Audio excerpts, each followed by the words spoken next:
would say it's a great day in North Charleston, right? It's a beautiful day in South Carolina. This is, how many of you moved here after I was governor? Raise your hand. You moved to the best state in the country, hands down. So first I want to say to my friend Ralph, let me tell you something. We've got a lot wrong with D.C., and we're going to talk about that a little bit. But when Ralph and I say we've been together, we've been freedom fighters together. We've fought for taxpayers together. We fought against big government together. We fought for accountability together. And I will tell you, Ralph Norman is one of a handful of people that are fighting for you in D.C. God bless you, Ralph. Keep on fighting.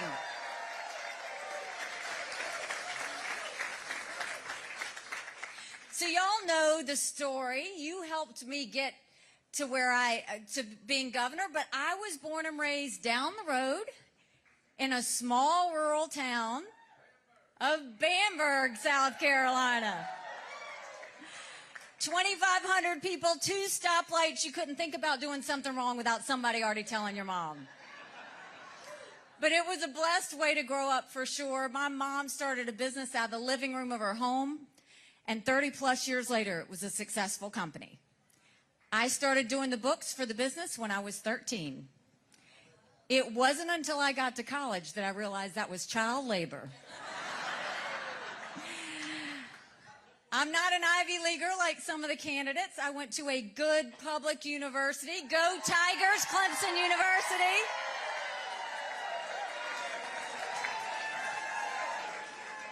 But y'all, I'm not going to lie. It hurt my soul last weekend. What was that?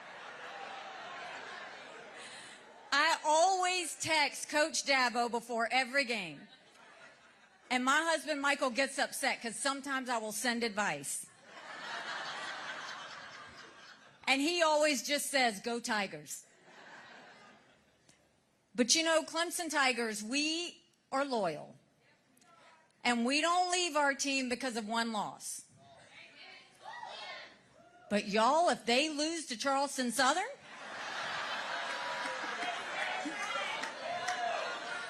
we're going to have words. We're going to have words. Anyway, I finished Clemson, went on and worked in the corporate world. I came back home to the family business. I am an accountant, not a lawyer like a lot of those on stage. Accountants are problem solvers. And one day I was sitting down with my mom, telling her how hard it was to make $1 and how easy it was for government to take it. And my mom said, quit complaining about it, do something about it. I truly did not know you weren't supposed to run against a 30-year incumbent in a primary. Ignorance is bliss. Once I realized he was related to half the district, the only option was to win.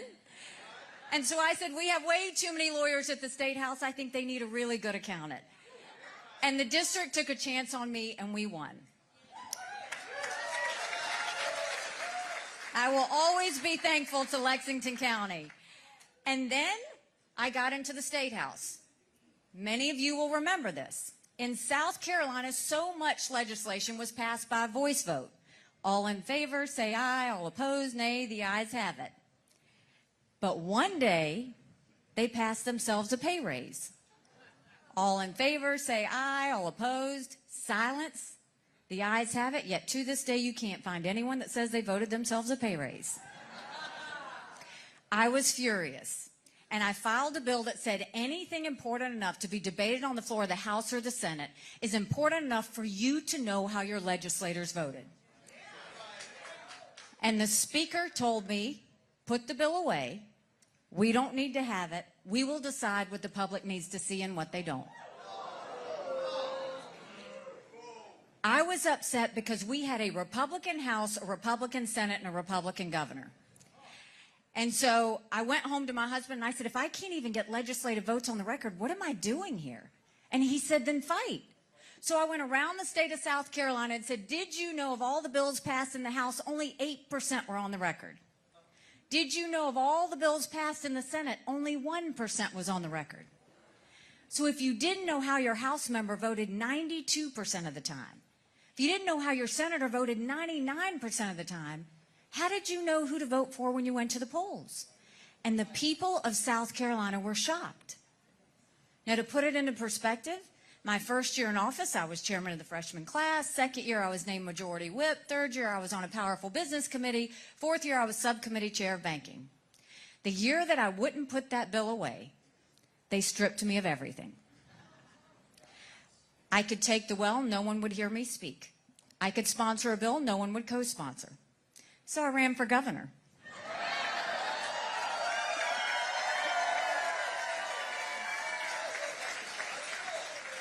And I'm proud to say that now in the state of South Carolina, one of the first bills we signed into law is now anything debated on the floor of the House or the Senate requires a legislative vote on the record, and we took it a step further and we did it on every section of the budget as well.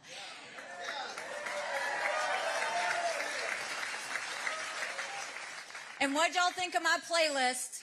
Did you like my playlist? So I love music, so on the day of the bill signing, I blasted throughout the State House, Pat Benatar's Hit Me With Your Best Shot.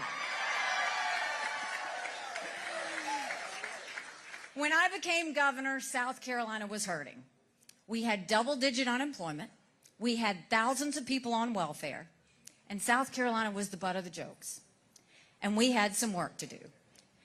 By the time I left, we were building planes with Boeing. We were building more BMWs than any place in the world. We brought in Mercedes-Benz. We brought in Volvo, 5 international tire companies. They were referring to us as the beast of the Southeast, which I still love. And one of the things, I love that we're at Holy City Brewing, because I will tell you, one of the things we focused on was developing this craft beer community.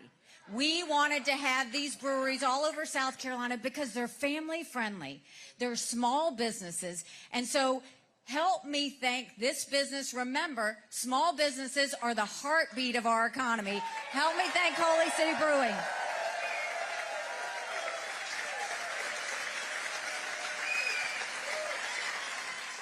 So don't let this be the last time that you come to this sweet place. So we announced jobs in every single county in the state. We brought that double-digit unemployment from 11% down to 4%. But we also did another thing. We said, if you have to show picture ID to buy Sudafed, if you've got to show a picture ID to get on a plane, you should have to show picture ID to protect the integrity of the election process.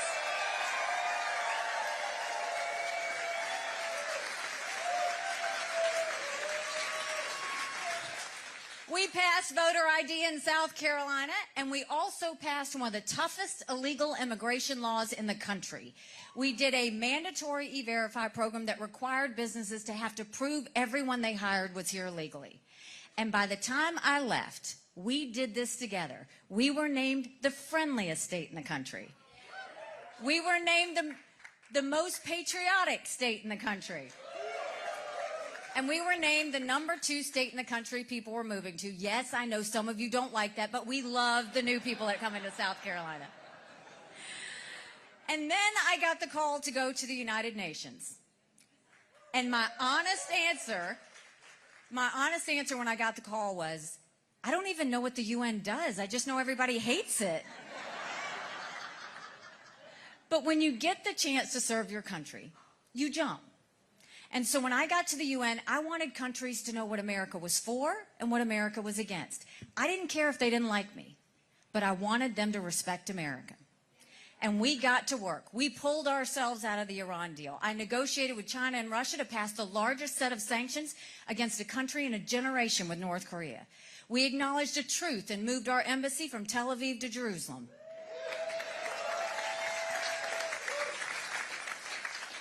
But the best thing that we did, we took the kick me sign off of our backs, and America was respected again at the UN.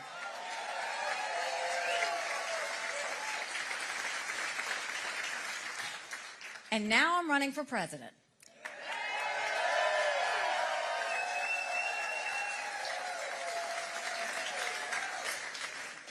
And I don't need to tell you how bad things are.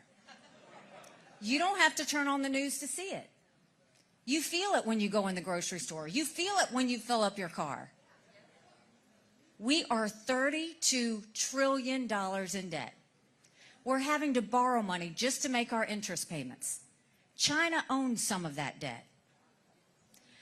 Now, I have always spoken hard truths to you. I will always speak hard truths to you. I would love to say that it was just Biden that did that.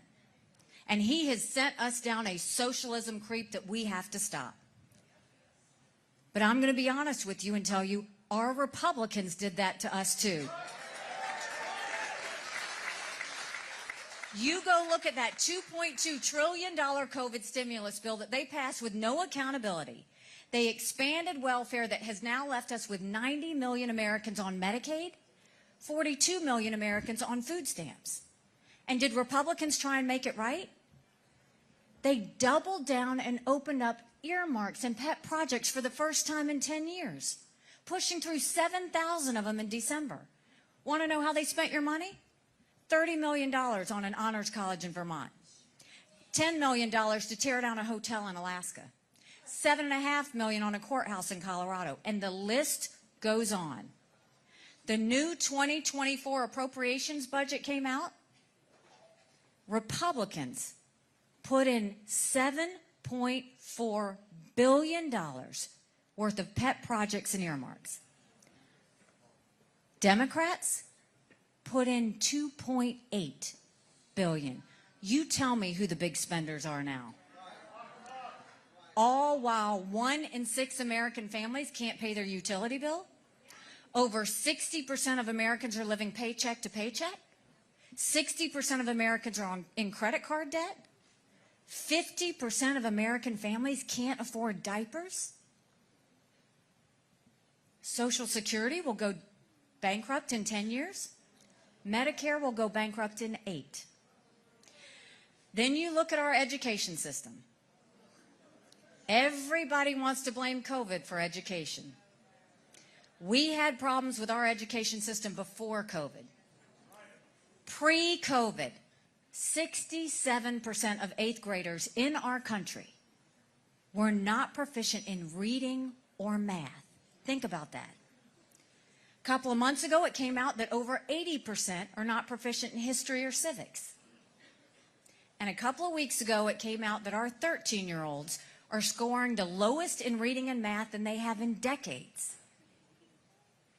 Yet they still want to focus on biological boys playing in girls' sports. We've got to catch our kids back up. They're falling behind by the day. Then you go and you look at the border. Now, I didn't pull a Kamala go and come back. I've been to the border. I went 400 miles down that border. You're not ready for what I saw. Mounds of clothes, mounds of shoes, paraphernalia, rape areas that the women and girls have to walk through. When you get up in the morning, you get your coffee and you watch the news. When these ranchers get up in the morning, they get their coffee and they go see if anyone died trying to cross the fence. I met with multiple sheriffs. They said before 7 a.m., they round up whatever illegal immigrants they can. They turn them over to Border Patrol. Border Patrol documents them and releases them until their court date years from now. And when I asked Border Patrol about their job, they said, you want to know what we do? We're glorified babysitters. They don't let us do our job. 5.5 million illegal immigrants have crossed that border. We've had enough fentanyl cross the border last year that would kill every single American. #1 cause of death for adults 18 to 45, fentanyl. And don't think for a second China doesn't know what they're doing when they send it over.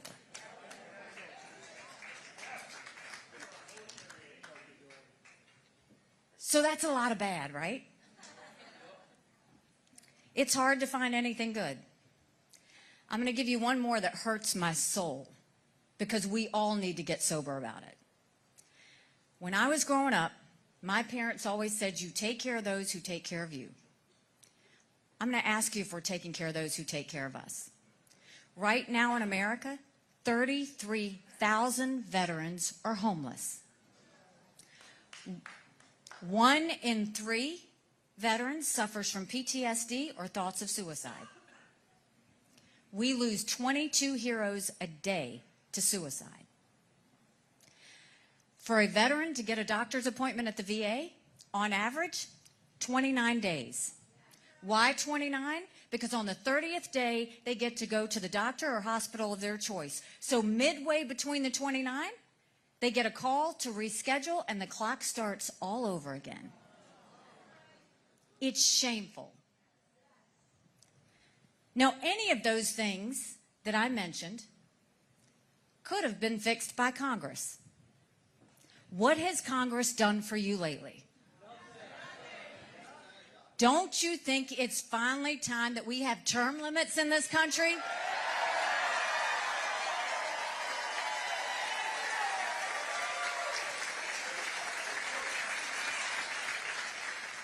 Let's take it a step further. Y'all have heard me say it. I think we need to have mental competency tests for anyone over the age of 75.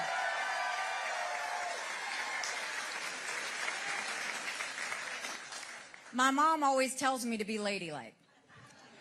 I'm not being disrespectful when I say that. I don't care if you do mental competency tests for anyone over the age of 50.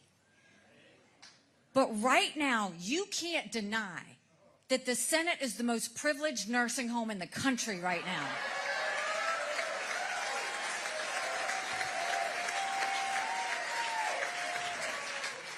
If they don't know when to leave, we need to tell them when to leave. But this is the reason that it matters. The reason this matters. We all know young, vibrant 75-year-olds. And then we all know Joe Biden. When we send someone to Washington, we need to know they're at the top of their game. These are people making decisions on our national security. These are people making decisions on the future of our children's economy. We need to know that they're with it. We need to know that they're going to make these decisions. So that's a lot of bad, right? It's hard to find anything good. But now I'm going to say to you what I said when I became governor. No more whining. No more complaining.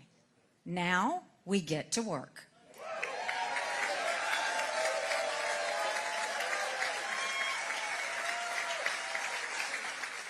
So how do we get us back on track? When it comes to the economy, let's claw back the $500 billion of unspent COVID dollars that are still out there. Instead of 87,000 IRS agents going after middle America, go after the hundreds of billions of dollars of COVID fraud that exist. If 8% of our budget is interest, quit borrowing, cut up the credit cards. They are spending like drunken sailors. You have to balance a budget every day. I had to balance a budget as governor. Why is Congress the only group that's exempt from balancing a budget?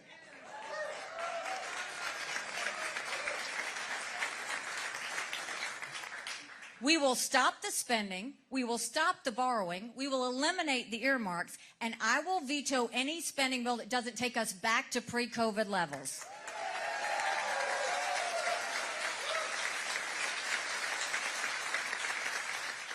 And I just have to throw this in because we're bashing Congress a lot. But you know why?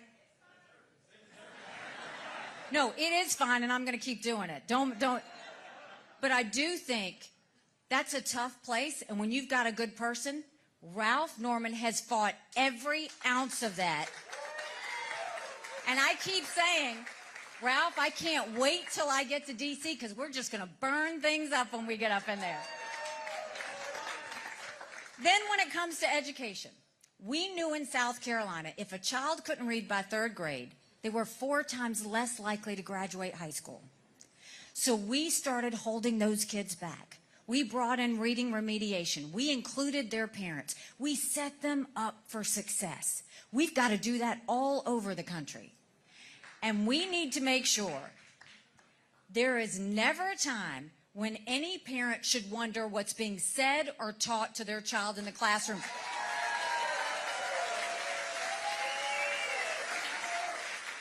We need complete transparency in the classroom. Parents have one job. One job. We are not turning custody of our kids over to the school district. We need to make sure that parents can decide which schools their kids go to. If you're paying the tax dollars, you should make sure you can put it in any school that you want to go to. And then let's build things in America again. Let's put vocational classes back into our high schools.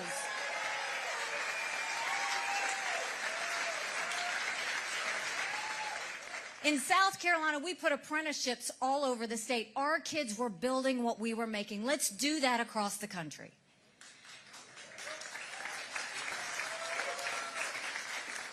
And when it comes to the border, we'll do what we did in the state, but we'll take it national. We will do a national E-Verify program so that every company has to show who they're hiring and make sure that they're legal.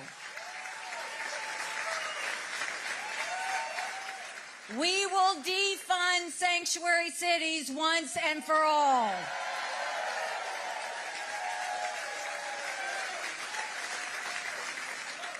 We'll put 25,000 Border Patrol and ICE agents on the border and let them do their job.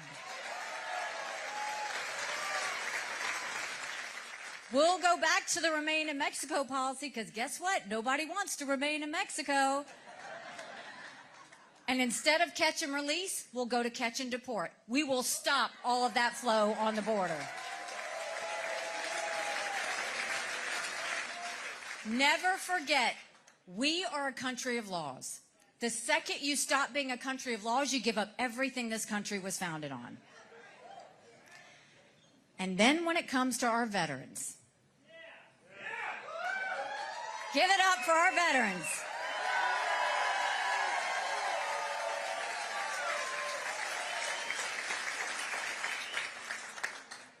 You know, many of y'all watched because Michael deployed to Afghanistan when I was governor. Yes, he left me as a single mom governor, and we just celebrated 27 years yesterday. The media loves to show when our veterans come home, and it's a blessed day. There's nothing like it. But when the cameras go away, that's when the hard work starts. It's when you get home. That's exactly right. And when my husband came home, he couldn't hear loud noises. He couldn't be in crowds.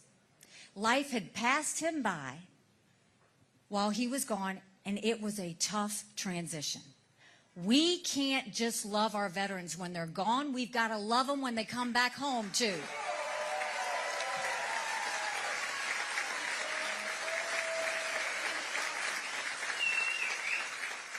We need to take care of them for the rest of their lives. That's why we will put telehealth out there, and they will get the mental health care they need right when they need it. We will make sure they can go to the doctor or the hospital of their choice. We will let them use their GI benefits, not just on education, but anything that they need to be able to use it on. We will make sure their spouses are taken care of because so many veterans worry about how their spouses are going to be cared for.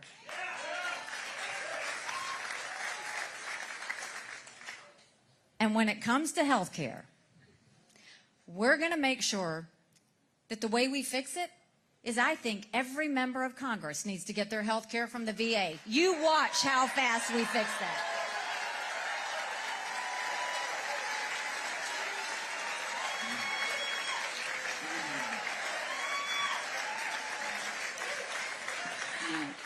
Y'all watch, it's going to be the best health care you've ever seen.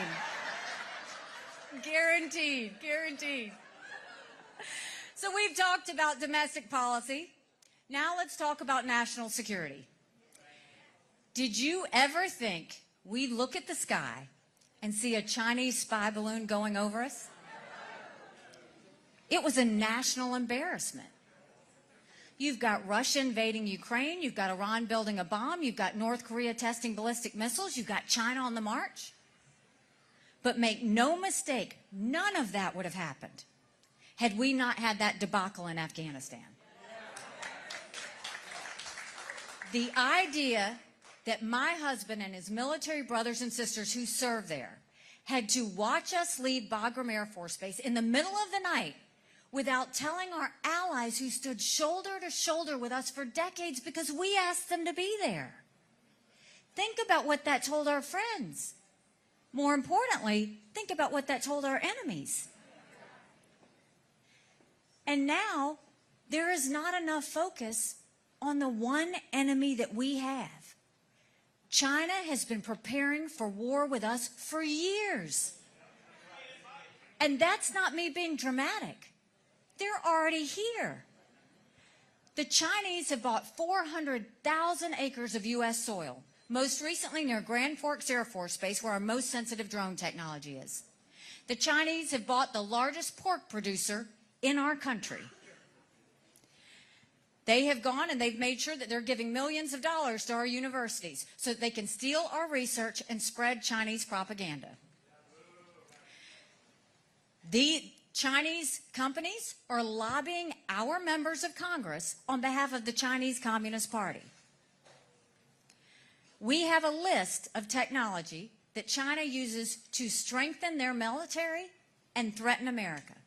And of that list, last year, the Biden administration approved 70% of those items. We now have a Chinese spy center off the coast of Florida and Cuba. And let me tell you something. It's only a matter of time before they put Chinese military troops there. We can't have that happen. Then you go and you look at, right now, first of all, give it up for our law enforcement officers who are hanging out with us today.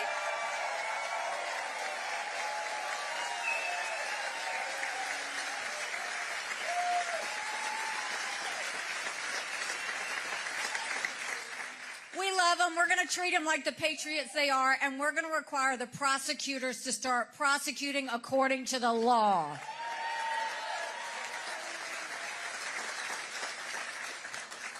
So where I was going with that, 90% of our law enforcement drones, Chinese. So you panicked over that spy balloon? Think about all the mini spy balloons that we have right now across America. Then you want to talk about the military. China's been building up their military and modernizing in a very aggressive way. They now have the largest naval fleet in the world. They have 350 ships. They'll have 400 ships in 2 years. We won't even have 350 ships in 2 decades. They've developed hypersonic missiles. We've barely gotten started. They're doing artificial intelligence. They're doing space. They're doing cyber.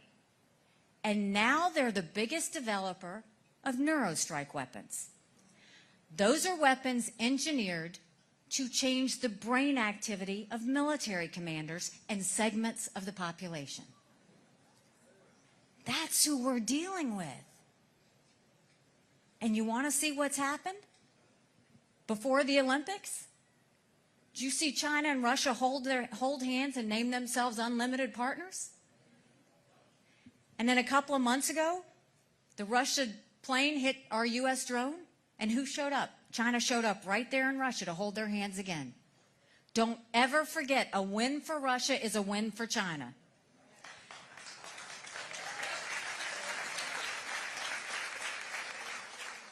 So, you know, Biden loves all these green subsidies, right? And this Inflation Reduction Act that he talked about, that's supposed to help all of us, you know who it's helping?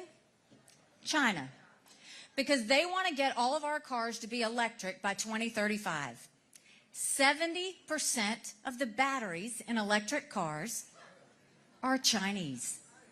So you're sending them money to continue to hate us. And what we've watched is China and Russia, and now North Korea and Iran, are united. And they are united for one reason. They all hate America. When I left the UN, when I was at the UN and we moved the embassy from Tel Aviv to Jerusalem, I was furious because we were condemned by the entire world, and I dealt with them. And we did a veto, but I was mad. I went back to my office and I said, I want you to put a book together. I want you to list all 193 countries that belong to the UN.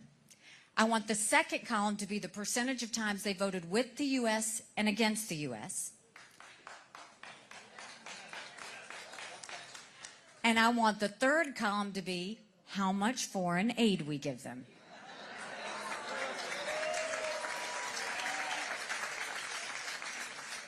I took that book and I gave it to President Trump. He lost his mind. He's like flipping pages, he's yelling out countries. And what I said to him is, I'm not saying you give foreign aid based on a percentage vote at the UN, but that should be one of the things we look at. Quit trying to buy friends. Quit paying off enemies. Last year, they gave $50 billion in foreign aid. Do you know who they gave it to? Pakistan, who harbored terrorists that tried to kill our soldiers. Iraq, that has Iranian influence that says death to America. Zimbabwe, the most anti-American African country out there. They gave money to Belarus, who's holding hands with Russia as they invade Ukraine. We gave money to communist Cuba, who's putting up the spy center, but we named them a state sponsor of terrorism. And the one that makes me sick to my stomach, we gave money to China. When I am president, we will stop giving money to countries that hate America.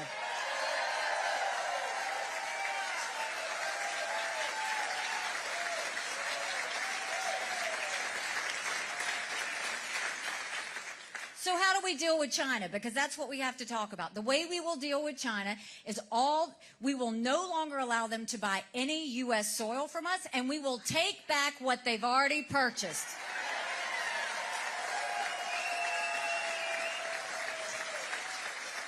We'll go to our universities and we'll say, you either take Chinese money or you take American money, but the days of taking both are over. We'll get that Chinese infiltration out of our universities. We will stop all foreign lobbying of Congress. That's what ambassadors are for. We shouldn't have foreign actors lobbying our Congress. We'll just eliminate it.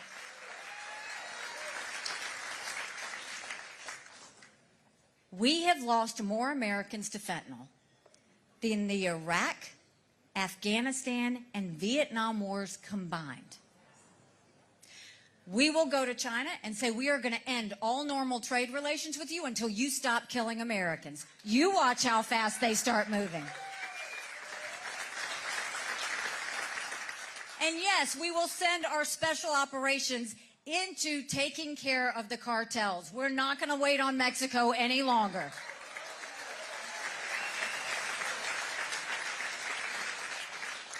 When it comes to that list of technologies I told you about, that's going to be a blacklist. We will never send China anything that threatens America. And when it comes to our military, we will build up our military and we will make them strong. They deserve to have the equipment, the ammunition that they need to win.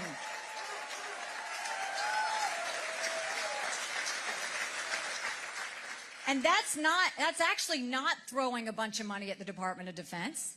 It's cleaning up the Department of Defense. Because right now it's very bureaucratic. It's got a lot of red tape. A lot of that money never makes it down to where it needs to be, and they play favorites with defense companies. All of that will stop, and we will start playing favorites with our military members again.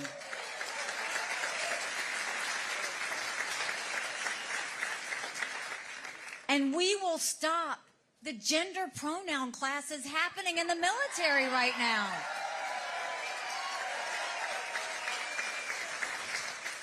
It's demoralizing. Do you know when you were in the military? My brother was in the military. My sweet brother, my favorite older brother is here. He's a veteran from Desert Storm.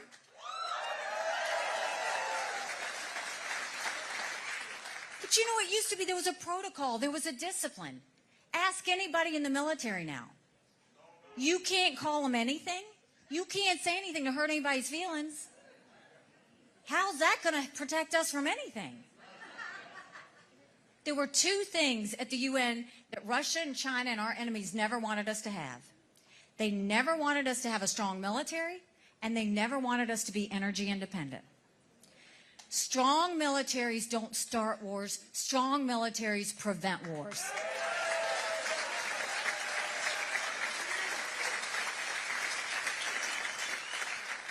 We will build up our military.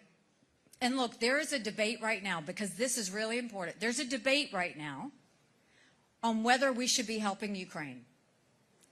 I want to give you some information, and you make the decision. We had no better friend at the United Nations in Ukraine. They voted with us on everything. Every press conference I had, they showed up whether I asked them to be there or not. But think about this. Here was this freedom-loving, pro-America country that's a democracy. Beautiful country. And here comes this thug that moves into their country and tries to take it. What did they do? They went straight to the front lines to fight for their country. The men immediately went and fought. The women didn't want to stand back. They started making Molotov cocktails to help and make sure they could throw things over. The world gave them 5 days, but their spirit and their will to fight for their freedom mattered so much that they weren't going to give up. And look at them now.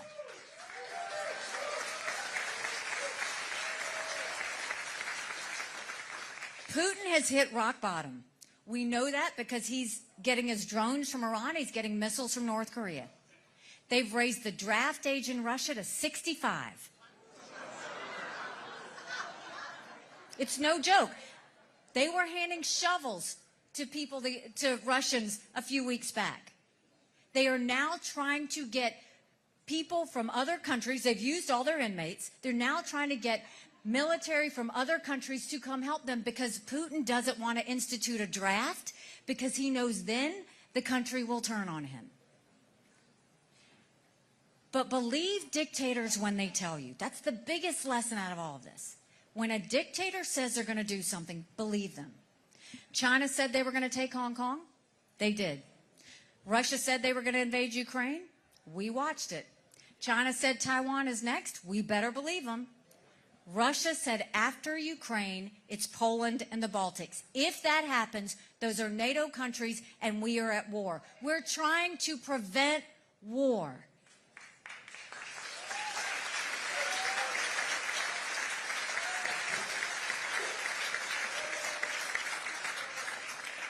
Everything okay? Do we have a doctor? Somebody call 911?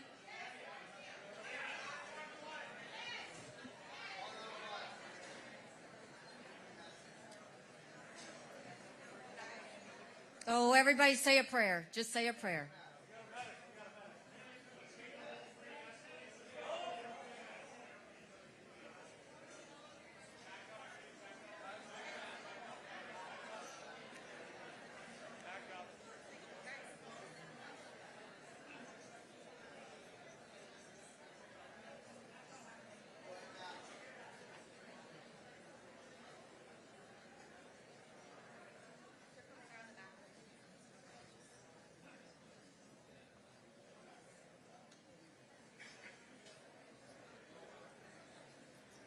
Getting thumbs up.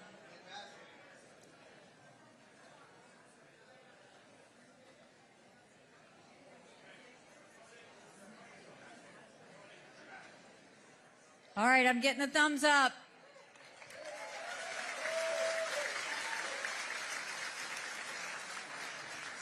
Thank you to our EMS. God bless you. Where was I? We were talking about Ukraine. Yes, last point. When a candidate tells you that you have to decide between whether we secure the border or whether we help Ukraine, they are lying to you. America is too good. We need to be able to handle multiple things at one time, and we can do them well.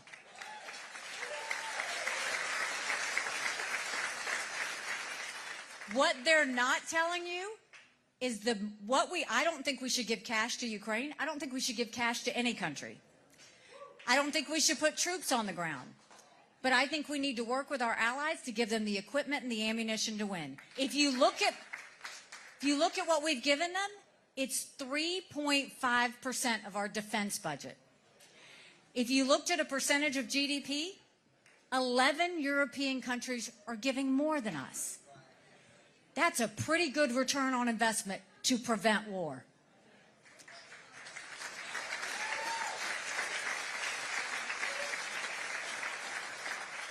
So we have the solutions. We know what we need to do to get our country back on track. But the one thing we have to all tackle together is we've got to end this national self-loathing that's taken over our country.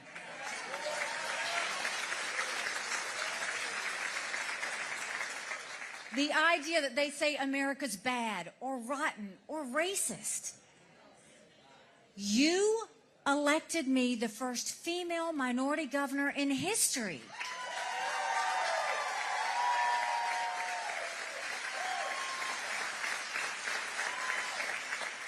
America's not racist, we're blessed.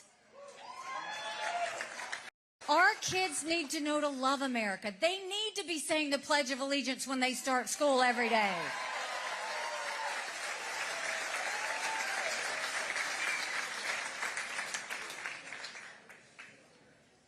You know, a couple of months ago, I dropped my husband off at 4 a.m.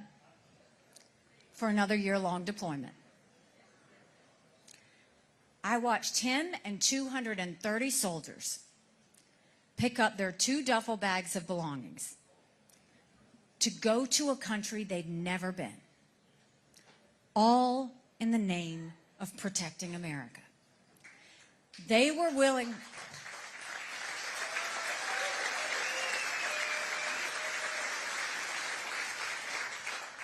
They're willing to sacrifice their lives and their families because they still believe in this amazing experiment that is America. So if they're willing to fight for us there, shouldn't we be willing to fight for America here?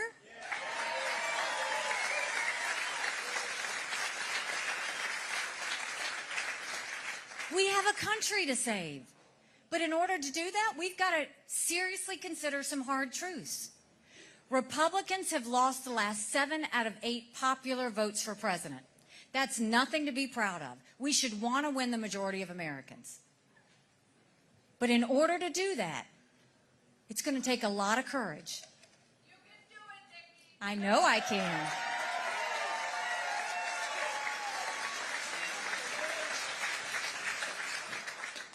Three-quarters of the country don't want to see a rematch of Trump and Biden. It is time for a new generational conservative leader.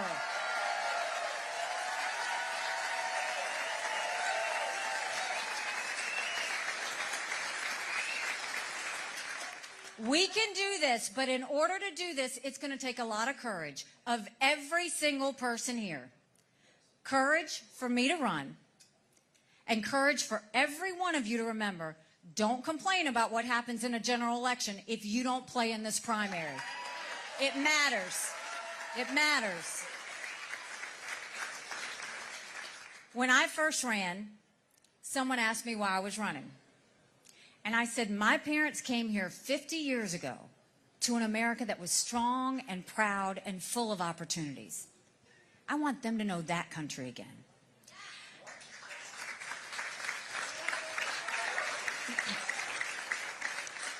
I'm doing this for my husband, Michael, and his military brothers and sisters. They need to know their sacrifice means something. They need to know we love our country.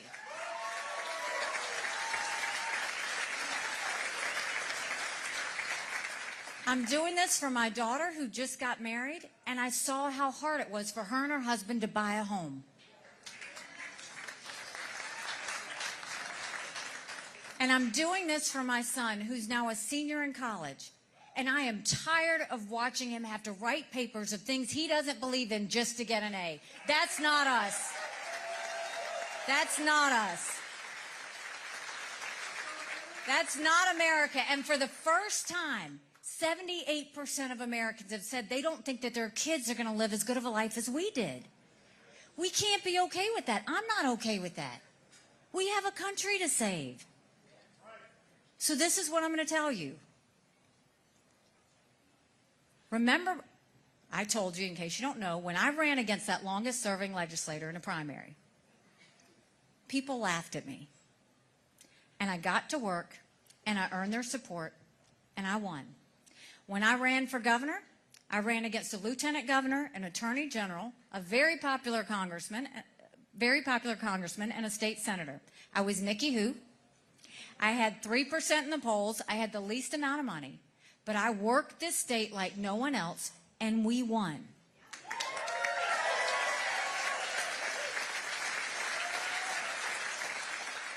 When I got to the United Nations, they said I didn't have enough experience. And I took the kick me sign off of our backs, and we were respected again. I have been underestimated in everything I've ever done.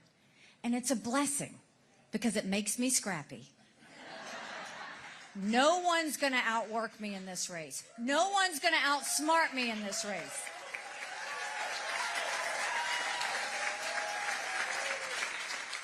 I'm going to fight to earn every one of your votes. So if you like what I had to say today, go tell 10 people. Go tell them to go to NikkiHaley.com. Tell them to volunteer. Tell them to join our Veterans for Nikki or our Women for Nikki, or give us $5, $10, $25. If you don't like what I've had to say today, shh. Just don't say anything and don't tell anybody you were here. God bless you, North Charleston. I appreciate you. Let's do this.